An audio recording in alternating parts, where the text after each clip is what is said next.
Okay guys, I'm going to do a quick property walkthrough and talk to you about the grocery store situation. We lived in a larger town at one point, and we sold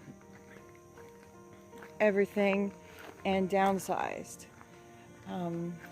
We weren't trying to follow the craze and what everyone else was doing. This situation kind of happened to us organically, so we just went with what was happening. So we downsized, we bought property, and my husband and I decided to build a house on our property. This is the beautiful canal that it sits on.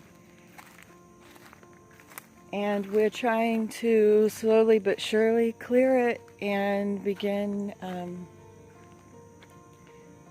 building a food forest. And hopefully the Lord will bless that, because our original move to begin with was by the Lord's doing.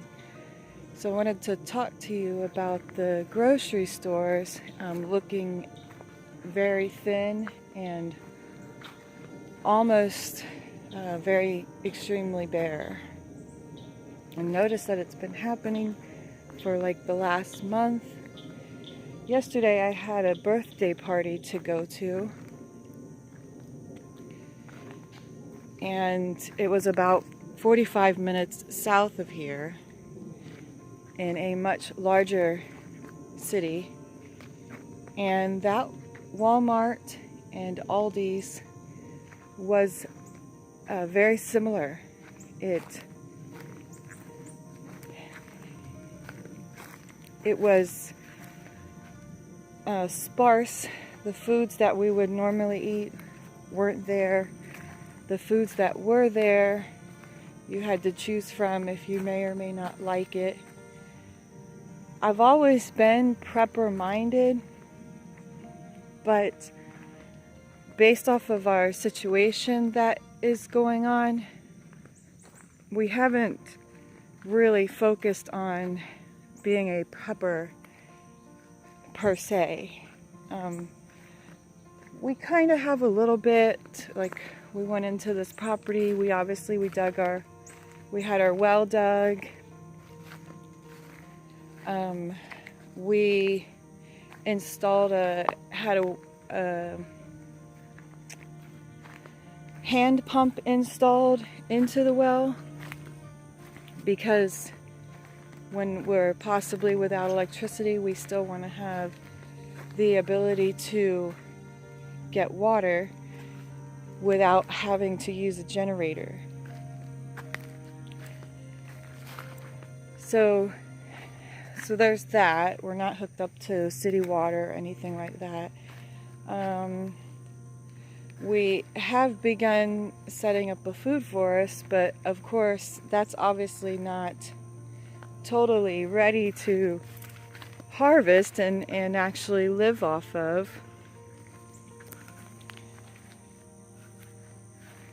So we're kind of a little prepper minded. So we're building a home. We live in our RV right now while we're doing it. And I don't know, it seems like it, based off of what's going on, because this just happened to us. We've been living here for about 2 years, and based off of what is going on, we can kind of see God's hand. I'll say not kind of, we actually can see God's hand in forcing us to really go this route. Kind of the same route as a lot of others are taking, of trying to be more self-sustaining. But also, because we live in we're a family of 5, and we live in an RV right now while we're building a home, I can't really, well, it's kind of difficult to find space for prepping. and storing your preps. But like I said yesterday, we went to a birthday party that was about 45 minutes south of here, and there are a lot more grocery stores in that area that I went ahead and went to. And I'll put up a video of, basically I've become a prepper. So I spent the entire day trying to just fill our pantries and our fridge. Not so much the fridge because of there is a hurricane. It doesn't appear that it's coming in our direction where we are living, but there's a hurricane south of Florida right now, southeast of Florida. So just in case we're without power, even though we have generators and stuff, we don't typically, Floridians don't typically overstock their freezers and fridges because there's always the possibility that you would be without electricity and then all of your food will be gone if they don't get it turned back on in a certain amount of time.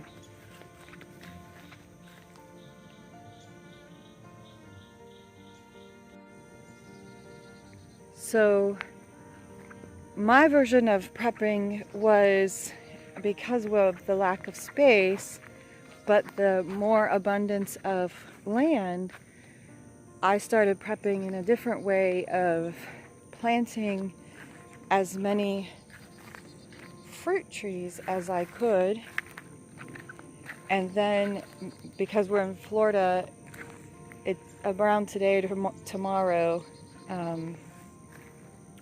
is when we can actually start our gardens. About the same time everyone up north is harvesting their gardens, that is about the time that Florida can begin planting their vegetable gardens.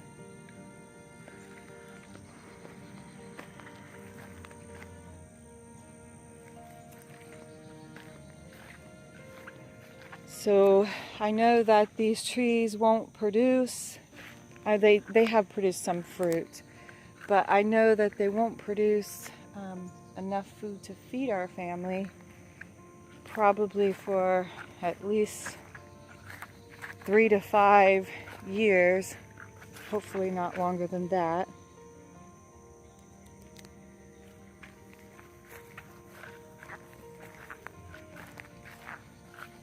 Oh look, I have berries on this one. Oh, I have lots of them. This is a miracle fruit tree. Oh, I'm gonna pick these. And what this tree does is these little berries here, you chew them, and there's a seed in the center. You spit the seed out. You can replant the seed, but they don't have a high germination rate. But I still try to replant them anyway. And I have gotten a couple other little baby ones. But what this does is you chew it and you leave it in your mouth for about a minute.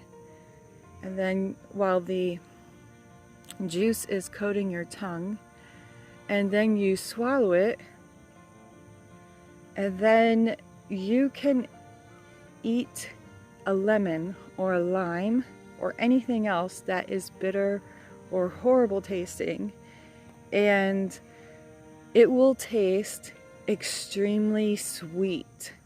You can eat an entire lemon and an entire lime. And we've also tried those sour warhead candies. You can eat that without puckering. It just turns everything amazingly sweet. So I'm gonna let that one stay.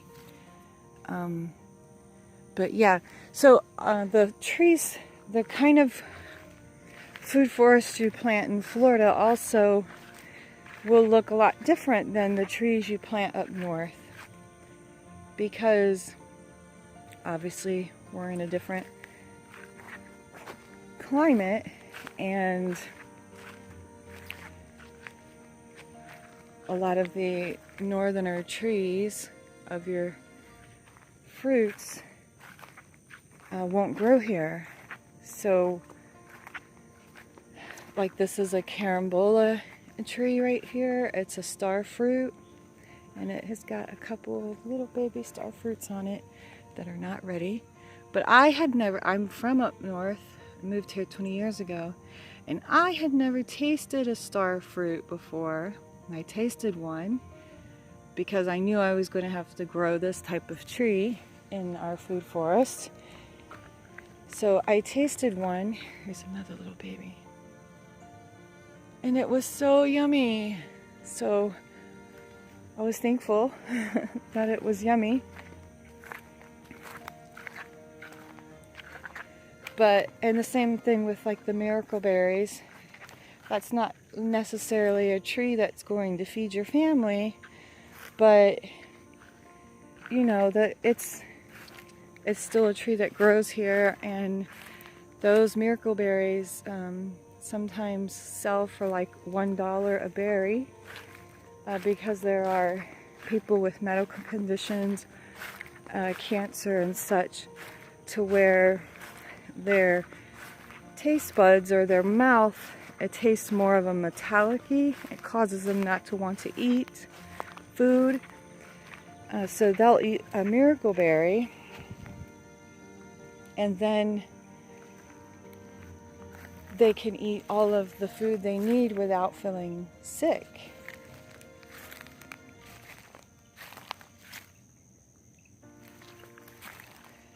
This big giant circle here, I can't tell because I need to put more mulch down on the weeds, and I will do that shortly. But this whole round circle in this area is nothing but blackberries and raspberries. And in the center, I planted a Brazilian grape tree. It's called a jaboticaba. So that's another. You would never hear of a jaboticaba up north, but here it does amazingly well. So, and up north where you would plant your grapevines, we plant jaboticabas. We also plant grapevines, but they're muscadine grapes, and I know some people like them, but I don't like those. So, yeah.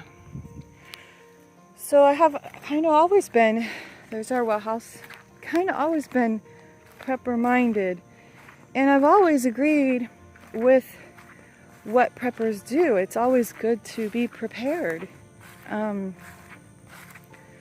But in an RV with 5 family members, that's really difficult to do.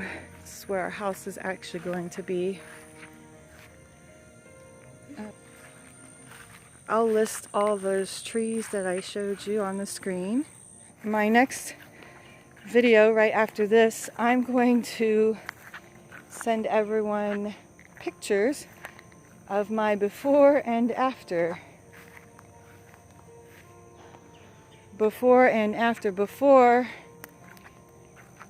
not being like prepared almost at all for what might be about to happen to us, and my after of what the day that I spent out yesterday at other Wal-Mart and Aldi stores as well.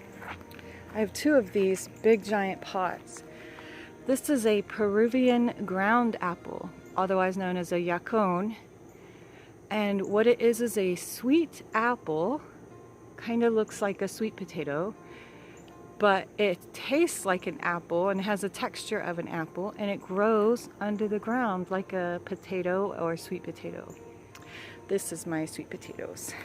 Those, they love it here. And this is our current building right now of the foundation pillars for our property. But I do know that it is wise to be prepared. It's not necessarily wise to hoard, but it is wise to be prepared to some degree. Yeah, this is the canal we live on. And we're not sure how many, but definitely one that we've seen alligators. And right now it's really quiet, but a lot of times there are ducks on it, other wild ducks. The birds, we've seen otters. So yeah, it's extremely peaceful, and it's just a huge blessing from God that we even ended up here, because this wasn't in our original goals or in our original plans.